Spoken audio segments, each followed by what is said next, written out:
જામનગરમાં રણજીત સાગર રોડ પર મારું કંસારા હોલ નજીક ગેરકાયદે ઇમારતોનું ડિમોલિશન હાથ ધરવામાં આવ્યું હતું. ધર્મેશ રાણપરિયા નામના શખ્સ દ્વારા દબાણ થયું હોવાનું પ્રકાશમાં આવ્યું છે. મહાનગરપાલિકાની એસ્ટેટ શાખા સહિતની ટુકડીઓ દ્વારા ડિમોલિશન કાર્યવાહી કરવામાં આવી હતી. આ તકે કોઈ અનિચ્છનીય બનાવ ન બને તે માટે ચુસ્ત સુરક્ષા બંદોબસ્ત ગોઠવવામાં આવ્યો હતો. એસપી પ્રેમસુખ ડેલુ, ડીવાયએસપી જયવીરસિંહ ઝાલા સહિતના પોલીસ અધિકારીઓ કાર્યવાહી દરમિયાન ઉપસ્થિત રહ્યા હતા.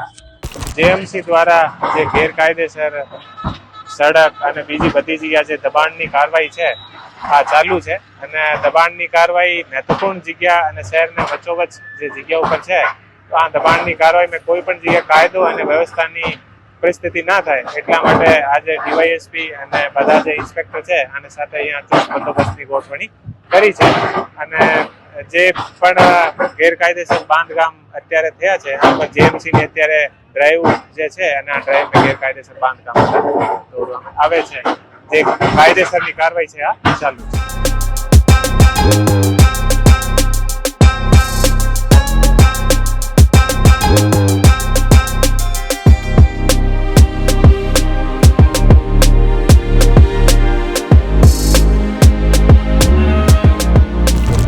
આજરોજ જામનગર મહાનગરપાલિકા જામનગરની એસ્ટેટ શાખાની ટીમ, ટાઉન પ્લાનિંગ શાખાની ટીમ, ફાયર શાખાની ટીમ તેમજ લાઇટ શાખાની ટીમ અને પોલીસ બંદોબસ્ત મેળવી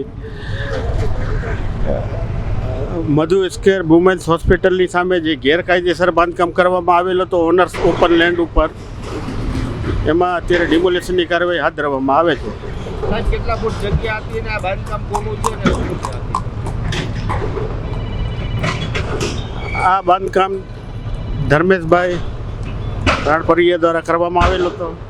જે ગેરકાયદેસર બાંધકામ હતો એની કોઈ પણ જાતની મંજૂરી લીધી નહોતી અને ઓનર્સ ઓપન લેન્ડમાં એ બાંધકામ કરવામાં આવેલ હતો. અત્યારે એ જે બે દુકાનો જે બનાવવામાં આવેલ હતી એ આશરે 500 ફૂટ જગ્યામાં એનો બાંધકામ કરવામાં આવેલ હતો અને ખોડિયા કિંમતની છે ને કેટલી જગ્યા હતી અને એને સામે 500 ફૂટની જગ્યામાં બાંધકામ કરેલું હતું. તો આશરે લગભગ 1500 ફૂટ જેવી જગ્યા છે જેમાં 500 ફૂટમાં બાંધકામ કરેલો હતો અને એની આશરે કિંમત જગ્યાની ગણવા જાય અને બાંધકામની ગણવા જાય તો 2 કરોડની આજુબાજુ થાય.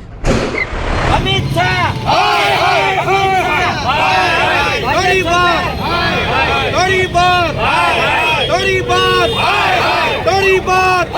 કેન્દ્રીય ગૃહમંત્રી અમિત શાહ દ્વારા ભારત રત્ન ડોક્ટર બાબા સાહેબ આંબેડકરના કથિત અપમાન મુદ્દે વિપક્ષ ભાજપ સરકારને ઘેરી રહ્યો છે. આજે જામનગરમાં આમ આદમી પાર્ટી દ્વારા લાલ બંગલા પાસે ગૃહમંત્રી અમિત શાહ વિરુદ્ધ પ્રદર્શન કરવામાં આવ્યું હતું. પ્રદર્શન દરમિયાન આપના આગેવાનોની અટકાયત કરવામાં આવી હતી, જેને પગલે વાતાવરણ ગરમાયું હતું. સચોટ સમાચારો સૌથી ઝડપી મેળવવા માટે અમારી ચેનલને સબસ્ક્રાઇબ કરો.